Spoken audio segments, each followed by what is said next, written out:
5 ಗಂಟೆಯಿಂದ 7 ಗಂಟೆ ಈಗಾಗಲೇ 2 ತಾಸಾಗಿ ಹೋಯಿತು. ಆದರೆ ಬಹಳ ಸಂತೋಷವನ್ನು ನಾವೆಲ್ಲರೂ ಪಟ್ಟಿವಿ. ನಮ್ಮ ಶಿವಯೋಗೇಶ್ವರ ಸ್ವಾಮೀಜಿಯವರು ಇವತ್ತು ಬಹಳ ದೂರಿನಿಂದ ಬಂದಿದ್ದಾರೆ. ಅವರು ನಿನ್ನೇನೆ ಕೊಪ್ಪಳ ಜಾತ್ರೆಗೆ ಹೋಗಿದ್ದರು. ಅವ್ರದ್ದೇ ಮುಖ್ಯ ಅಲ್ಲಿ ಪ್ರವಚನ ಇತ್ತು. ಇವತ್ತು ಇಲ್ಲಿ ಬರಬೇಕಂತಂದಾಗ ಬಹಳ ಸಂತೋಷದಿಂದ ಬಂದಿದ್ದಾರೆ.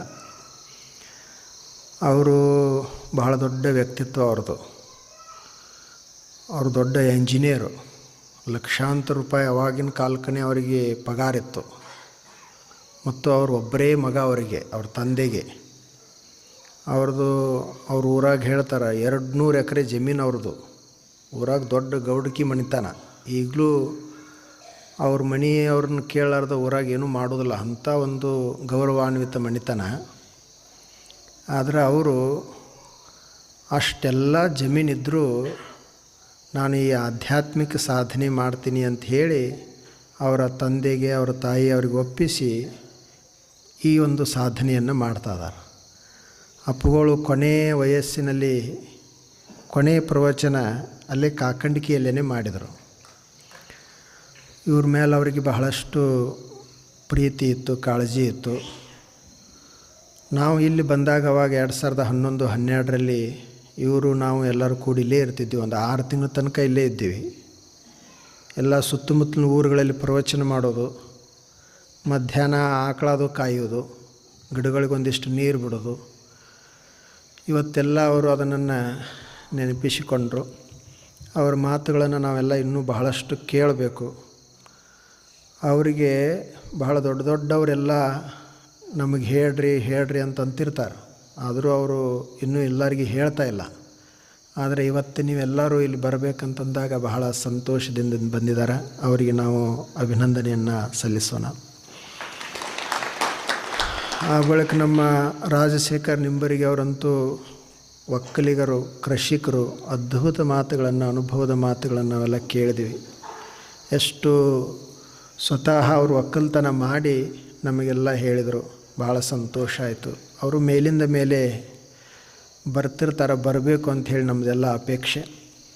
ಆನಂತರ ಇವತ್ತು ನಮ್ಮ ಕಟ್ಟಿಮನಿಯವರು ನೋಡ್ರಿ, ಇಲ್ಲೇ ಅವರು ಜೀರಂಕಲಿಗೆ ಅವರು ಭಾಳ ಬಡತನದ ಪರಿವಾರದಲ್ಲಿ ಬೆಳೆದು 3 ಜನ ಅಣ್ಣತಂಬರು.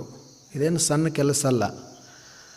3 ಜನ ಅಣ್ಣತಂಬರು ಎಲ್ಲರೂ ದೊಡ್ಡ ನೌಕರಿ ಹುದ್ದೆಯಲ್ಲಿ ಅದಾರ. ಮತ್ತು ಎಂಥ ನೌಕರಿ ಎಷ್ಟು ದೊಡ್ಡ ಹುದ್ದೆ ಅದಲ್ಲ, ಅವ್ರ ಮನಸ್ಸು ಸಹಿತ ಅಷ್ಟೇ ದೊಡ್ಡದದ. ಇದು ಭಾಳ ವಿಶೇಷತೆ ಅದು. ಈಗ ಇವರು DYSP ಅದಾರ ಇಂಡಿಗೆ. ಇವರು ಒಬ್ಬರು ಸಹೋದರರು ಚಡ್ಚನಕ್ಕೆ BO ಅದಾರ, ಶಿಕ್ಷಣಾಧಿಕಾರಿ ಅದಾರ. ಇನ್ನೊಬ್ಬರು ಸಬ್ ರಿಜಿಸ್ಟ್ರ್ ಅದಾರ. ಆದರೆ ಇವ್ರು ನೋಡಿದ್ರೆ 3 ಜನರು ನೋಡಿದ್ರೆ ಏನೂ ಇಲ್ಲ ಅನ್ನಂಗಿರ್ತಾರೆ. ಮತ್ತು ಇಷ್ಟು ಅವ್ರದ್ದು ಸಹಾಯ ಸಹಕಾರ ಅದ್ಭುತವಾದದ್ದು. ನಮ್ಮ ಸಿದ್ದು ತೇಲಿ ಅವ್ರು ಹೇಳ್ತಿರ್ತಾರೆ, ಅವ್ರದ್ದು ವ್ಯಕ್ತಿತ್ವವನ್ನು ವರ್ಣಿಸಲಿಕ್ಕೇ ಆಗೋದಿಲ್ಲ ಅಂಥೇಳಿ ಪಾಪ ಅವರು ಬಹಳಷ್ಟು ಹೇಳ್ತಾರೆ. ಅವ್ರದ್ದೆಲ್ಲ ಅವರಿಗೆ ಬರಬೇಕು ಅಂತಂದಾಗ ಇವತ್ತು ಬಂದು ಇದನ್ನೆಲ್ಲವನ್ನು ಅನುಭವಿಸಿದ್ದಾರೆ. ಬಹಳ ಸಂತೋಷ. ಅವರಿಗೆಲ್ಲರಿಗೂ ನಾವು ಅಭಿನಂದನೆಯನ್ನು ಸಲ್ಲಿಸೋಣ. ಇನ್ನು ನಾಳೆ ಕಾರ್ಯಕ್ರಮ ಅದ. ಬಹುಶಃ ನಿಮಗೆ ನಾಳಿದೆಲ್ಲ ಗೊತ್ತಾಗಿರಬೇಕು. ಏನದ್ರಿ ನಾಳೆ?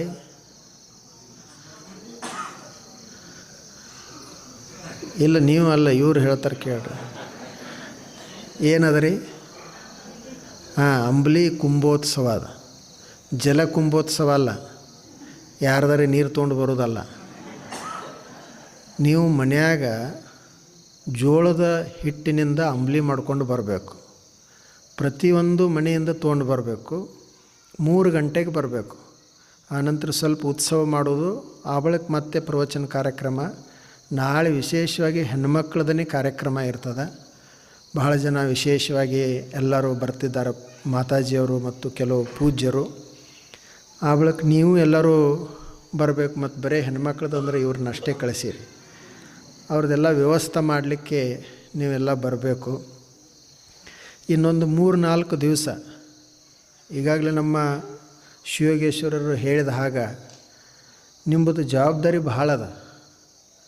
ಅದು ಎಷ್ಟು ಜವಾಬ್ದಾರಿ ಐತೆ ಅನ್ನೋದು ನಿಮಗೆ ಇನ್ನೂ ಕಲ್ಪನಾಕ್ಕೆ ಬರ್ತಾ ಇಲ್ಲ. ಮತ್ತು ಅದು ನಾವು ಬರೋ ತನಕನೂ ನಾ ಅಂತೂ ಏನು ನಿಮ್ಮನ್ನು ಬಿಡೋದಿಲ್ಲ. ಇದು ಅಂತೂ ನೀವು ಪಕ್ಕ ತಿಳ್ಕೊಂಡು ಇಟ್ಟುಕೊಂಡು ಬಿಡ್ರಿ. ಅದು ಮನುಷ್ಯನಿಗೆ ಶಾ ಇರ್ತದೆ ಅಂತಂತಾರಲ್ಲ, ಶಾ ಇರ್ತದೆ ಅಂತಾರಲ್ಲ, ಅವ್ರನ್ನಿಬ್ಬರನ್ನು ಒಡೆಯುವ ಶಾ ಇರ್ತದೆ, ಅವ್ರನ್ನ ಮುಗಿಸುವ ಶಾ ಇರ್ತದೆ, ಅವ್ರ ಮುಂದೆ ನಾ ಏನೋ ಬೆಳೆಯುವ ಶಾಹ ಇರ್ತದೆ ಅಂತಾರಲ್ಲ. ನಂದು ನಿಮ್ಮನ್ನು ಎಲ್ಲರನ್ನೂ ಕೂಡಿಸ್ಲಾರ್ದು ಬಿಡುವುದಿಲ್ಲ, ನಂದು ಅದು ಶಾ ಅದ. ನೀವು ಏನರೇ ಮಾಡಿಕೊಡ್ರಿ, ಎಷ್ಟರೇ ತೊಂದರೆಗಳು ಬರಲಿ, ಏನೇ ಆಗಲಿ, ನಮಗೆ ಅಪ್ಪುಗಳು ಬುದ್ಧೀಜಿಯವ್ರು ಹೇಳ್ಯಾರ, ಅವನಿಗೆ ಅಮೃತಾನಂದನಿಗೆ ಹಣ ಅಂತೂ ಎಂದೂ ಕೊರತೆನೇ ಆಗಂಗಿಲ್ಲ ಅಂತ ಹೇಳ್ಯಾರ. ಅವರು ಉಳಿದ ಸ್ವಾಮಿಗಳು ಹೇಳ್ತಿದ್ರು, ನಮಗೆ ಹಣ ಹಿಂಗಾಗೈತಿ, ಹಿಂಗೆ ಕೂಡ್ಸಕತ್ತೇವೆ, ಹಂಗೆ ಕೂಡ್ಸಕತ್ತೇವೆ ಅಂಥೇಳಿ. ಮತ್ತು ಅಮೃತಾನಂದ ಹೆಂಗೆ ರೀ ಅಂತ ಅವ್ರು ಉದಾನ ಕೇಳ್ತಿದ್ರು. ಅವಾಗ ಅಪ್ಪೋಳು ಏನಂತಿದ್ರು ಅಂದ್ರೆ, ಅಮೃತಾನಂದಂದು ಏನು ಹೇಳ್ತಿರು, ಅವ್ನು ಇದ್ದಲ್ಲೇ ಹಣ ಬರ್ತೈತಿ ಅಂತಿದ್ರು ಅವರು. ಅವ್ರಿಗೇನು ವಿಶ್ವಾಸ ಏನೋ ನೋಡ್ರಿ. ನೀವು ಒಬ್ಬ ಸಾಮಾನ್ಯ ಮನುಷ್ಯ 200 ಆಕಳುಗಳನ್ನು ಸಾಕಿದ್ದೀವಿ ಅವಾಗ, ಈಗಲೂ 100 ಆಕಳುಗಳದಾವೆ. ಇಲ್ಲಿ ನೀವೆಲ್ಲರೂ ಎಷ್ಟೆಷ್ಟು ಕೊಡ್ತೀರಿ ನನಗೆಲ್ಲ ಗೊತ್ತೈತಿ. ಆದರೂ ಸಹಿತ ಹಂತಲ್ಲಿ ಸಾಕಬೇಕು. ಮತ್ತು ಯಾರಿಗೆ ಹೋಗಿ ಕೇಳುವಂಗಿಲ್ಲ, ಸಿದ್ದೇಶ್ವರಪ್ಪಗಳು ಶಿಷ್ಯರದಾರಂತೇನು ಎಲ್ಲರೂ ಭಾಳ ಕೊಡ್ತಾರಂತೂ ಹಿಂಗಿಲ್ಲ. ಅದಕ್ಕಾಗಿ ಇದೆಲ್ಲ ಒಂದು ಅಪ್ಪುಗಳ ಸಂಕಲ್ಪದಿಂದ ನಡೆದದ. ಅದು ನಿಮ್ಮದೆಲ್ಲರದು ಜವಾಬ್ದಾರಿ ಭಾಳ ಅದ. ನಾಳೆ ಅಂಬಲಿ ಕುಂಭೋತ್ಸವ, ನಾಡ್ದು ದೀಪೋತ್ಸವ, ಆನಂತರ ಶನಿವಾರ ದಿವಸ 9ನೇ ತಾರೀಕು ಜಪಯೋಗ, ಅವತ್ತು ಬೆಳಗ್ಗೆ ಕಾರ್ಯಕ್ರಮ. ನಾಳೆನೂ ಸಾಯಂಕಾಲ ಅಂದರೆ ಮಧ್ಯಾಹ್ನ 3 ಗಂಟೆಗೆ ಬಂದು ಸಾಯಂಕಾಲ ತನಕ ಕಾರ್ಯಕ್ರಮ. ನಾಡ್ದು ದೀಪೋತ್ಸವ, ಪ್ರತಿಯೊಬ್ಬರು ದೀಪಗಳನ್ನು ತೆಗೆದುಕೊಂಡು ಬರಬೇಕು. ನಾವೀಗ ಇಲ್ಲಿ ಏನೇನು ಮಾಡ್ತೀವಲ್ಲ ಕಾರ್ಯಕ್ರಮ, ಎಲ್ಲ ಕಡೆ ಅದು ಅವ್ರು ಭಾಳ ಸರಿಯಾಗಿ ಮಾಡ್ತಾ ಇದ್ದಾರಪ್ಪ ಅಂಥೇಳಿ ನಾವು ಇದನ್ನೇ ಮಾಡಬೇಕು ಅನ್ನೋವಂಥ ಪದ್ಧತಿ ಅವ್ರಿಗೆ ರೂಢಿ ಆಗಬೇಕು. ಈಗ ಅಪ್ಪುಗಳದ್ದು ಎಲ್ಲರೂ ಕಾರ್ಯಕ್ರಮಗಳನ್ನ ಎಲ್ಲ ಕಡೆ ಮಾಡ್ತಾ ಇದ್ದಾರಲ್ಲ, ಕೊನೆಗೆ ಇವ್ರು ಹೆಂಗೆ ಮಾಡ್ತಾರಂತ ಹೇಳಿ ನಮ್ಮ ಕಡೆ ನಿಮ್ಮ ಕಡೆ ನೋಡಿ ಅವರು ಅದನ್ನು ಬದಲಾಯಿಸಿಕೊಳ್ಳಲಿಕ್ಕೆ ಪ್ರಯತ್ನ ಮಾಡ್ಬೇಕು. ಹಂಗೆ ನಾವೆಲ್ಲರೂ ಮಾಡುವಂಥದ್ದೊಂದು ಪದ್ಧತಿ ಅದ. ಅದಕ್ಕೆ ನೀವೆಲ್ಲ ಮಾಡ್ತೀರಿ ಅಂಥೇಳಿ ನಾನು ಆಶಿಸ್ತೀನಿ. ಇದೇ ನಮ್ಮ ಕರೋಸಿ ಸರ್ ಓದಿದ್ರೆ ಎಷ್ಟೆಷ್ಟೋ ಪಾಪ ನಮ್ಮದೆಲ್ಲ ಕೊಟ್ಟಿದ್ದಾರೆ ನೋಡ್ರಿ. ನಮ್ಮ ಕೊಂಡುಗುಳಿ ಸಾವ್ಕಾರ ಚಿಕ್ಕರೂಗಿ, ಅದು ಸಣ್ಣ ಊರದ, ಅದು ಇಲ್ಲಿಂದ ದೂರದ, ದೇವ್ರ ಹಿಪ್ಪರಿಗೆ ಹತ್ತಿರ ಅದ. ಅವರು ಮೊದಲಿಗೆ ಅದನ್ನು ಹೇಳಿ ಅಷ್ಟು 6 ಲಕ್ಷ ರೂಪಾಯಿ ತನಕ ಸಂಗ್ರಹ ಮಾಡಿ ಕೊಟ್ಟರು ನೋಡ್ರಿ. ಅವ್ರಿಗೆ ನಾವು ಊರಾಗ ಹೋಗಿಲ್ಲ, ಏನಿಲ್ಲ, ಅಲ್ಲಿ ಒಂದು ಸಲ ಪ್ರವಚನ ಮಾಡೇವೆ ಅಷ್ಟೇ.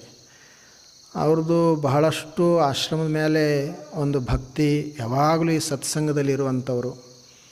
ಅದಕ್ಕೆ ಅದರದ್ದು ನಿಮಗೆ ಯಾರಿಗೆ ಎಲ್ಲರೂ ಕೊಡಲೇಬೇಕಂತಿಲ್ಲ. ಯಾರ ಹತ್ತಿರ ಇರಲಿಲ್ಲ ಅಂದರೆ ಇದ್ದವ್ರು ಕೊಡ್ಬೇಕು, ಇಲ್ಲದವ್ರು ಕೊಡಬಾರ್ದು. ಯಾರ ಹತ್ತಿರ ಅವ್ರು ಇರ್ತದಲ್ಲ ಅವ್ರು ಕೊಡಬೇಕು. ಯಾರು ದಾನ ಕೊಡೋದಿಲ್ಲಲ್ಲ ಅವ್ರ ಮುಂದೆ ದಂಡ ಕೊಡಬೇಕಾಗ್ತೈತಿ, ಗೊತ್ತಾಗ್ತದಲ್ಲ. ನಮ್ಮದು ಜನರಿಗೆ ಏನು ರೂಢಿ ಆಗೈತಿ ಅಂದರೆ, ಈಗ ದಾನ ಕೊಡೋದು ಬಿಟ್ಟಾರ, ದಂಡ ಕೊಡೋದು ಹೆಚ್ಚಾಗೈತಿ. ಈಗ ಹಾಸ್ಪಿಟಲ್ಗೆ ಹೋಗಿ ಕೊಡ್ತಾರಲ್ಲ, ಏನದು ದಂಡ. ಮುಂದೆ ಇಂಥ ಪೊಲೀಸರು ಕೊಡ್ಬೇಕಾಗ್ತದೆ, ಏನು ಕೊಡ್ತಾರೆ ಅವ್ರು, ದಂಡ.